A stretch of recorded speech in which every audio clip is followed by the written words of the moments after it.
Hey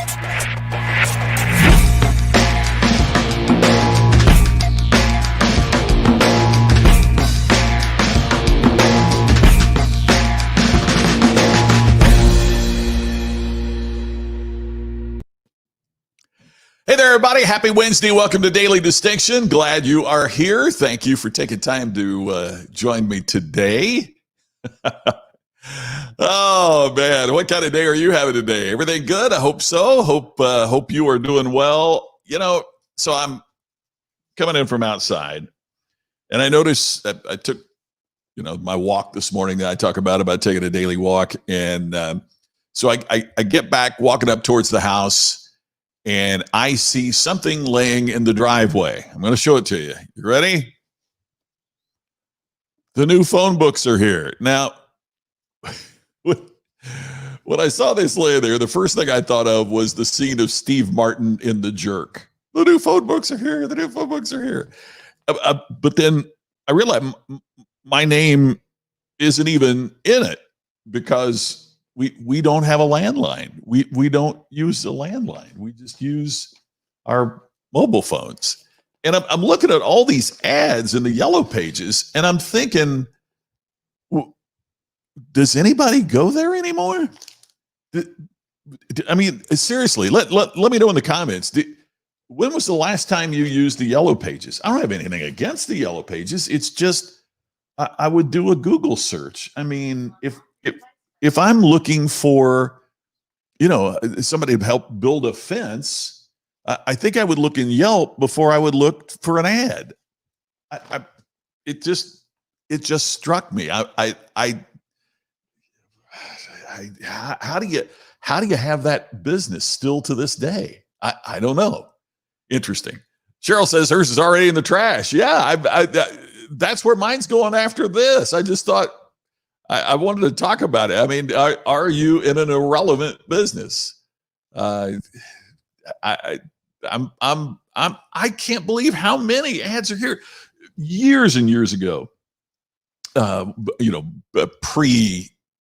speaking business first started, we looked at getting an ad in the yellow pages, and holy cow, it was so expensive. I mean, I can't even imagine what it costs an attorney, to put their ad in the yellow pages like that. It's just wild. Ted, you have a yellow pages ad, and I would love to know if is it working. I mean, my great friend Scott Stratton, who is one of the greatest speakers you can imagine, and Scott talks about. He said, I can't recall the number. I should have looked it up, but I didn't think of it till you said that. But it's millions of people. He says something like 3 million people did this today. And nobody could guess what it was. And you know what it was? They went to MySpace. When was the last time you were on MySpace? Crazy. So, hey, Bonnie, great to see you. So glad you were here. Mike, it is hump day. We are right here in the middle of it, aren't we? Scott, good to see you. I appreciate you being here. Yeah, right, Mike. I mean, I'm with you. I literally cannot remember the last time I used a phone book. Darcy. Yeah. What is it? Donovan, what's a phone book? Yeah, Cheryl. Used to be thick enough to sit the small child. Yes. Yeah. You got to admit that is one thing. Because I remember in Indianapolis, you get the white pages and it would be one huge book. And then you'd get the yellow pages and it would be just as big or bigger. And look, in Las Vegas, a city of a million people or more, that's the entire phone book and yellow pages. So that's kind of representative of what's different. Jerry, that's a good point. They have to print one as they're the phone company, but the idiots are the ones that buy the ads. Yeah. Ernest, sunny Lubbock, Texas. Thank you for sharing too. I really, really appreciate that. So dramatic was the change in 2013. They eliminated the requirements to do a white pages. Wow. And they have to allow people to opt out of them. I really appreciate you sharing that, Jerry. Yeah. I mean, I looked it up to see if, if my name or listing or something was in there, and it's not, nor should it be. because we don't have a landline with CenturyLink, who's the telephone provider here. But like here's the listing for the TPC golf course, and you've got two numbers for TPC Summerlin, number for TPC at the Canyon, another for TPC at the Canyons. What's the difference? I don't know. And there's TPC Las Vegas with two different numbers. And wouldn't you just look up on Google and the map and that? I just crazy. Ted, we used to have a way to track it, but no longer. It's one of those recurring expenses that get forgot about. Yeah, exactly. They send you a renewal form, right? And you just print that. And Ernest, you're right. I mean, I'm looking through the bottom end of my glasses to read to see that the name's there. You're exactly right. So what does this lead into? I thought it was kind of a perfect metaphor for a little bit of awareness that we're talking about. And that's why the topic today is going to take us back to the farm. Going back to the farm on today's Daily Distinction. But before we do, let me tell you, thank you, by the way, if you're watching on a replay. Thanks to everybody watching live, but most of our views, as I've said before, are on a replay. And so if you're watching on a replay, thanks for joining us. And I'll remind everybody about the Distinction Summit. It's important that you learn how to stand out. See, that's one of the problems with it. That was what made Steve Martin funny. He'd say, look, my name's in here. It's the kind of publicity I need. Well, nothing. What stands out? They even started charging you to make your name in bold and then gray behind it. And then, hey, does that make it? No, it doesn't make it stand out. When you stand out, you earn more. That's what the Distinction Summit's all about. October 16th to 18th. Check out the information, and we're building it. We'll be announcing another guest speaker going to be with us. They're going to make the announcement about it tomorrow. So distinctionsummit.com is where you find out about that. We revealed, I didn't change that. Day before yesterday, we revealed that Sage Steele of ESPN is going to be one of our special guests there. And you can get $100 off your registration. Just go to distinctionsummit.com, enter the coupon code DISTINCT2020. It means it's under $100 to be our guest. Less than $100 for the 2.5-day event with all the information you need to know how to stand out and earn more. Sage Steele from ESPN. More great folks going to be joining us. So just go to distinctionsummit.com. Check it out. Okay, as I said, today is back to the farm. Today it's back to the farm, and the topic today was I was reminded of that looking at a tweet that I saw somebody talking about today, and it's about what pigs don't know. There's something very important that pigs do not know. Oh, there's many things that pigs don't know. They probably wouldn't be eating as much if they realized that would speed their way to what happens next for many of those pigs. There are many things that pigs don't know. But one of the first things you become very aware of on the farm is that pigs don't know they stink. They don't. I remember visiting a buddy that had a swine operation. We, depending on Dad's mood, we'd either have a few cows or a few pigs on our small farm in Indiana. But I visited a friend that had a huge swine operation, and man, I'm telling you what, the aroma would knock you down, and he would stand there and take a deep breath. And he says, you know what that smells like to me? And I said, yeah, it smells like pig poop. He went, that smell of money. To him, it was the smell of money. But pigs don't know they stink. In fact, it's kind of a misnomer, because the funny thing is that pigs are very clean, except for the mud helps keep them cool, which is why they do that. But pigs don't know that they stink. So what's that have to do with you? Well, okay, good. What does that mean? It means that, have you ever had somebody, as a bachelor, I used to have this happen all the time. Date would come over and we'd have a drink, and she'd go, God, what's that smell? I didn't smell it. Have you seen the commercials about people that are nose blind, right? In your house, like in your kid's room, they don't smell the sweaty gym socks. We often become very unself-aware. Just like pigs don't realize that they stink, sometimes we don't realize what's right around us. But here's the other thing. We work with people like that. We have customers like that who simply aren't aware. They don't see it. And just like pigs don't know that they stink, these customers don't know that their questions are kind of idiotic or that they're being rude. We have a distinct lack of self-awareness in this country, in this world, in business, in life today. We are very unself-aware.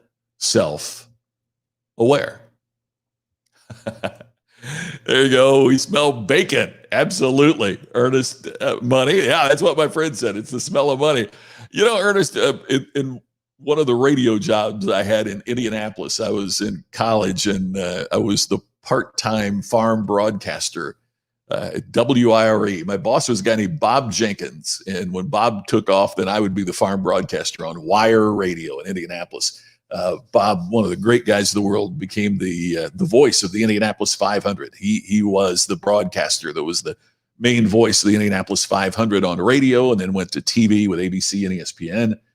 One of the great guys. And the reason I bring that up is because Bob's boss, the station manager, always insisted that we call it bacon and not pork belly,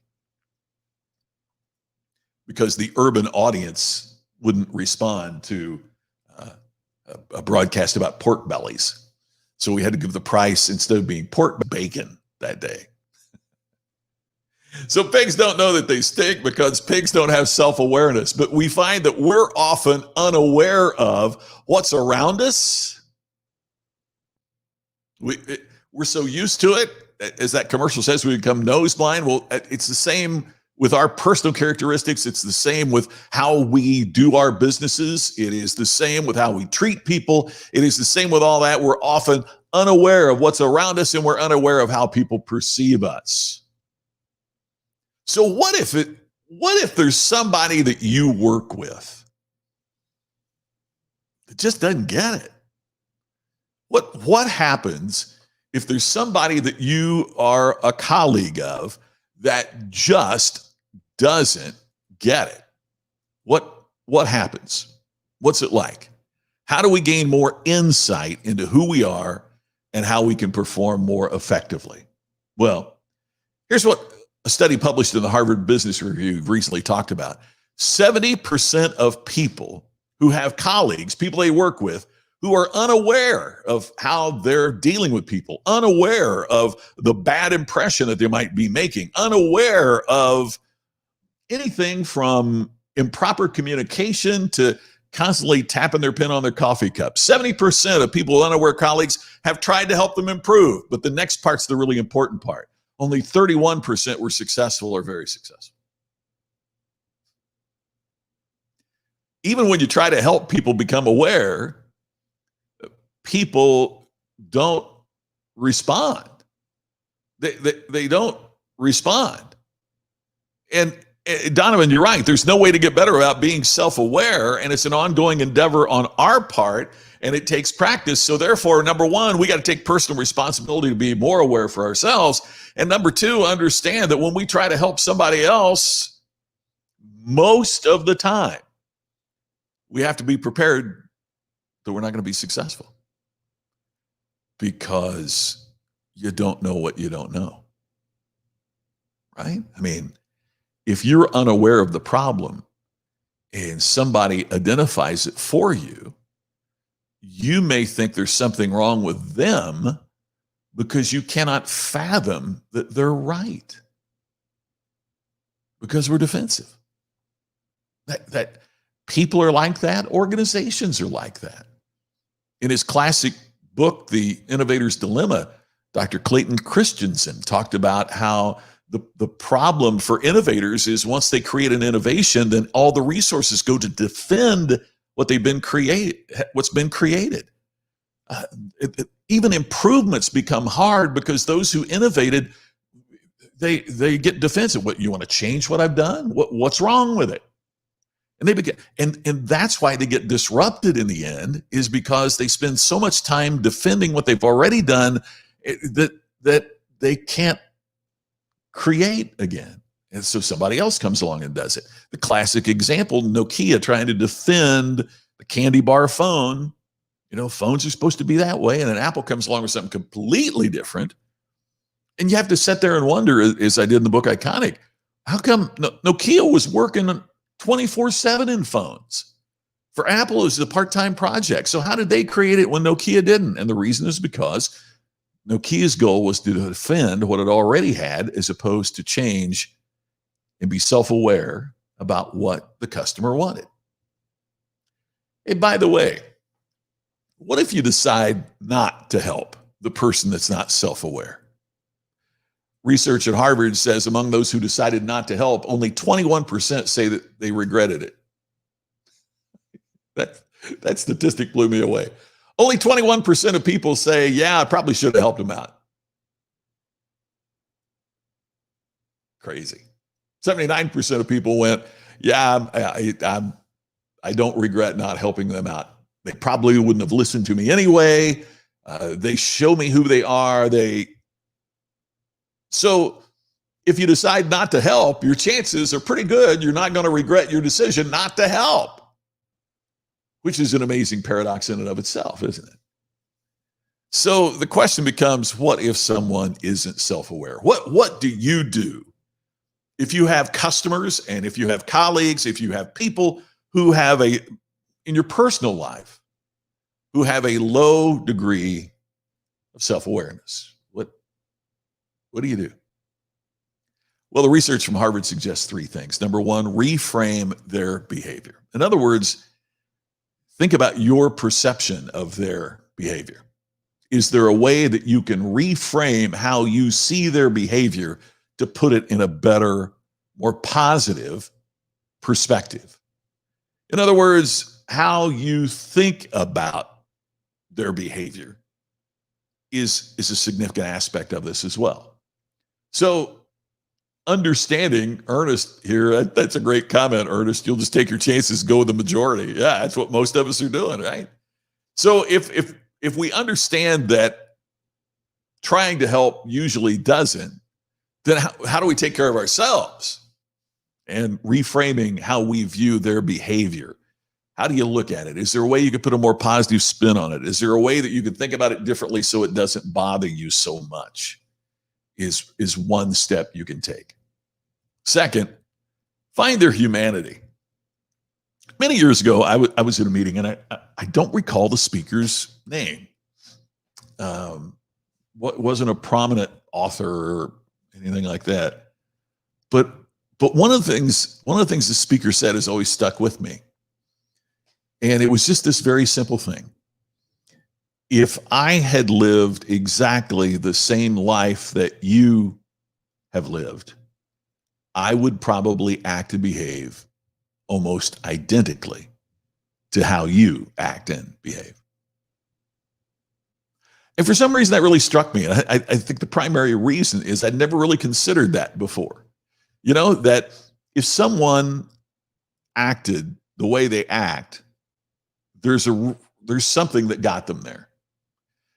Maybe they distrust people because they've been burned so badly before. Maybe they're rude because people haven't treated them properly before. And I think when we find their humanity, it's not that we excuse their behavior, but we might find reasons to know how they got there. I think we have to clearly define the difference between a reason and an excuse. A reason explains, but it doesn't necessarily excuse. And I can give you reasons why I did what I did, and it might be wrong, but I'm not asking you to excuse me. I'm asking you to understand me. Please understand why I made this mistake, as opposed to, well, you've got to excuse me because, we have to be responsible for our behavior. Yet at the same time, I think we can find and respect the humanity of why people do the things they do. There's probably a reason. And yeah, Ernest, it is. It's difficult to fix a lifetime of negative behavior, both when you're the one behaving that way or when it's been inflicted on you by people that are a part of your life. Yeah, exactly. Exactly right. So finding their humanity is critical. Third, playing the long game helps reframe in your mind, right? Hey, they're not going to be here forever. I can put up with this for a little longer. I can, whatever it might be. It's thinking the long game rather than taking an immediate action that might reflect poorly on you. So the three, again, is to reframe their behavior in terms of how you think about what they do. Find the humanity and try to understand the reasons why they are so unaware, and play the long game. That maybe there's a way that we can get through the negative behavior that's being subjected to us. Yes, Pam, I forgot. Our names may have been forgotten, or maybe I'm getting too old to remember names. What are the others? Something in there. Donovan, my favorite coach, tells me it's something in their past. Yep, there you go. So play the long game. And here's another thing. Maybe our time is better spent enhancing our own self-awareness instead. Maybe rather than being critical of others and their lack of self-awareness, it might serve as a reminder for us to improve our own. Now, what I talked to you about today, those three factors are from an article in Harvard Business Review. And the article is from Dr. Tasha Eurich. And she has an insight quiz that you can take that'll help you know how self-aware you are. So I am posting that link right now. You're going to find it on the Daily Distinction page on Facebook, on my my business page on Facebook. It's on the YouTube listing for this program, and also it goes to Twitter. So if you'd like to take her quiz, it's a cool one. And here's the thing that you do with her insight quiz. You go to the link, you take the quiz, but you also send that 14-question quiz to somebody else who knows you well. They send them a link, and then they're going to compare the answers of the people who know you, or the person who knows you, with how you've answered the question. So I thought that was kind of cool. Tasha Eurich is a speaker managed by my good friend Holly Catchpole at the speaker's office. So the 3 points are from her article in Harvard Business Review. So that link is there for you. I just posted in the chat. And that's an important role of coaches, isn't it, Donovan? It's an important role that you do, and it's an important role that all coaches play, is to help other people become more self-aware. And there's part of the issue as well. Coaches can do it because you've invested in the coaching. When we walk up to someone and we try to give them free advice, the old saying is they take the advice to the degree that they've paid for it. And that's part of why coaching is so important. It creates an investment that makes us more willing to be alerted to how we can be more self-aware. So thought you might enjoy that quiz. And remember, pigs don't realize they stink. And sometimes we don't realize when our behavior is kind of odorous too. I'm a heck of a lot more self-aware. Hey, if you just joined us, go to distinctionsummit.com. The Distinction Summit is coming up to teach you how to stand out and earn more. It's October 16th to 18th, and you get $100 off your registration by using the code DISTINCT2020. There's got to be a line in there somewhere about putting the stink in distinction so that even pigs would enjoy it. But I wouldn't say that. Hey, everybody, thank you so much for joining me today on Daily Distinction. And we'll be back here tomorrow at the same time with another idea about what it takes to create distinction. Thank you for being here. Thank you for joining me. Hey, Jason, glad that you're going. That's great news that you'll be there at the Distinction Summit. Man, I'm thrilled. And I'm thrilled for everybody that's going to be there. Thank you so much for being a part of this. I really appreciate it. And I'll look forward to talking to you again tomorrow on the next Daily Distinction.